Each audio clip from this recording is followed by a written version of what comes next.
Hey, Rena here. I have just embarked on a really exciting adventure. I've been getting a lot of questions about what it was like to get up and actually travel across the world in a pandemic. So if you're curious about the nitty-gritty of what went down, I've got it all here for you. I'm currently standing in a beautiful hotel in Hong Kong because I have just begun a 6-month contract working for Hong Kong Disneyland as a vocalist. I'm going to be a very, very big fan of Merida. Just can't tell you how much I love the show Mickey's Wondrous Book.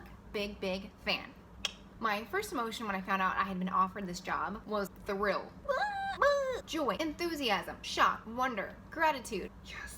My second emotion was curiosity, fear, worry, anxiety. I found out in February I was going to be taking this contract. At that time, I thought of COVID-19 as being something that might keep me from pursuing my dream. I never thought that it might spread to the entire globe and that together we would be experiencing a pandemic. Still, after a lot of thought, a lot of prayer, I felt like this was still the right decision to make for me. I was informed by casting that if I still wanted to come and take part in this contract, that I would have to undergo some health tests once I arrived in Hong Kong, and then I was going to have to do 2 full weeks in quarantine at a hotel. This definitely felt like another curveball. So if I were to have a fever or if I were to have symptoms of the coronavirus, I would have been whisked away to a hospital and under the jurisdiction of that hospital. Side note, because of their precaution and diligence, Hong Kong is doing so completely well. There's a lot of hope in the air, and we haven't had new cases in several days. Things are looking up. But as someone who is new to the culture and has said goodbye to their family and friends for 6 months, it's definitely a lot to take in. So with this piece of news from casting, that I would have to undergo tests upon arrival, and if I pass those tests, then I would have to quarantine for 2 weeks by myself in a hotel.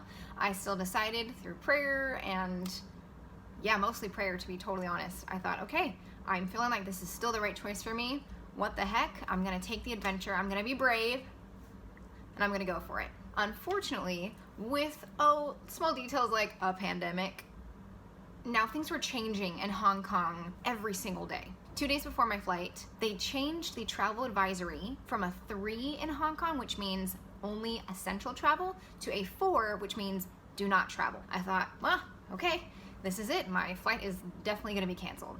I reached out to Disney and they said, no, your visa's good to go. To be very honest, no part of me thought that I was going to get on this plane at this time. I also received an email with some very fancy high-up communication. I don't know how I'm allowed to say this. Explaining to the airlines that I was welcome to enter the country. So it is the day of my flight. I show up to the airport 5 hours early just to be extra super safe. I walk up to the counter, I give them my passport, and they say, I'm so sorry, ma'am, you cannot fly. I had been prepared for this, to put up a fight to get on this plane.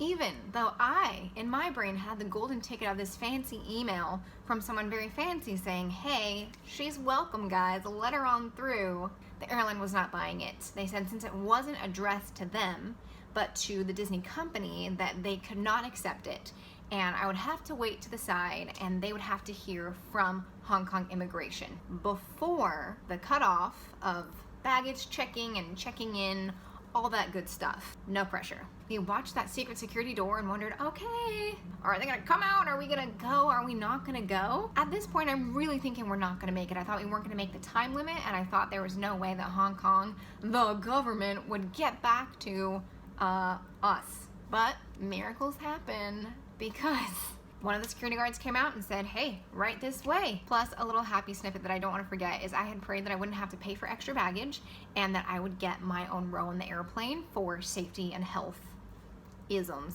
I got to check a free bag, $200 off, what? And then the ticket guy said, hey, can I move you so you have your own row? Absolutely, you may, sir.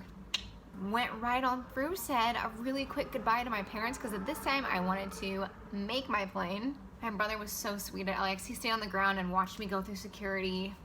Most beautiful moment. I'm gonna remember that forever. And then boom, we're on the flight. I sit down in my own row. I'm so excited. I spread out. And then this guy sits next to me. I'm telling you guys, I'm in the back of the plane and like the entire back section, there's nobody. And this guy decides to sit down right next to me. So I started giving him the eye that in my mind, I'm like, how do I nicely see if I can check your ticket? Because the guy told me I was gonna be sitting by myself. Also, don't you want your own row on a 15-hour flight? Later, my mom pointed out to me that maybe this was my Henry Golding, my Nick Young from Crazy Rich Asians, and I missed it. And I was giving him so many crazy eyes. He said, do you wanna move? And I said, yeah. In my mind, I was like, why don't you move? Hi, I was here first, and why? Whatever.